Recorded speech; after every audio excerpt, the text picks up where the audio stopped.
असांखे हथ न करे मूं चयो त हीअ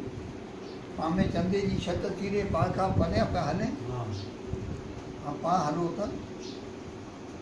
केॾी मानी बेड़ा थियूं थिए असीं जीप सेंटर रवाना ते हिकिड़े सोटे हथु कयो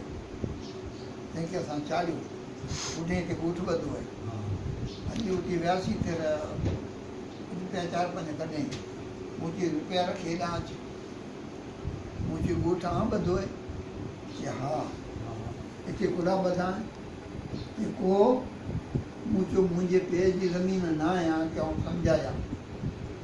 असांजे क़ुर में आहे त जिते अज़ाब क़ौमी ते थिए थो हिते अज़ाब वसंदो रहे थो असांजे नबी जे तरीक़े मूजिबि जिते अज़ाब आहे उते अज़ाब वसंदो रहे थो उते न वेहिजे हाणे मूं चयो इन जो हक़ीक़त सुञाणा ऐं मूं चयो 8-9 वरे जो हुउसि तॾहिं असीं हिते ॻोणी से वेठा हुआसीं न कोहरे में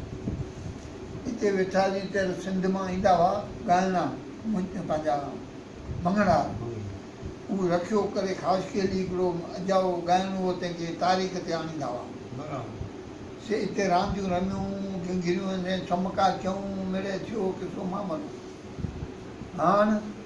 सुबुह जो अबा खे ईअं हथ ॾियो हथ ते बीठो या पहिरियों ॾींहुं पुछियो त अॼु तुंहिंजो छोकिरो आहे बचाई पुछियो भंगड़ा चई हा बचाई हूंदो इल्मु वारो मोले मोले करे पढ़ियलु चे पढ़िया आयसि हिते मूं वारो क़ुर पढ़ायो आहे सिंधी जी चोल की नालो पढ़ंदो चई तूं लिखी ॾे पढ़ी त पढ़ी चई हथ ते लिखे न पढ़ी वियुसि 2 भेरा लिखे न पढ़ी त मथे आंगुर ते इशारो कयईं त आउं पढ़ी वियुसि राबे खे चए छोकिरो सही न हिते मदरसे में तेॾी मदरसा न हुआ उते पण जेके कड़ी खमीस उगाड़ींदा हुआ सिंध में बि इहा हलो मदरसा न हुआ अबा चयो हा छॾींदा हाणे इन टाइम ते मूं चयो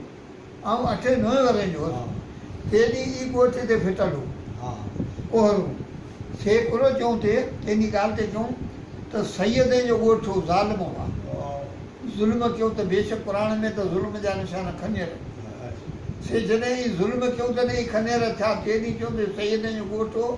ज़ुल्म कयो तॾहिं कोहरो नालो हो पोइ तेॾी ॻोठ वहिरान थियो 9 साल 8 जो हुउसि तेॾी वहिरान में ॾिठो अॼु ॾींहं ताईं वहिरान थियो मछुड़ इन डमर में न आई अची वञे मूं चयो हाणे आई ते वेठा आहियूं असांजा मुस्लमान माण्हू बीमार डॉक्टर हथ कढे त हिते अची रखे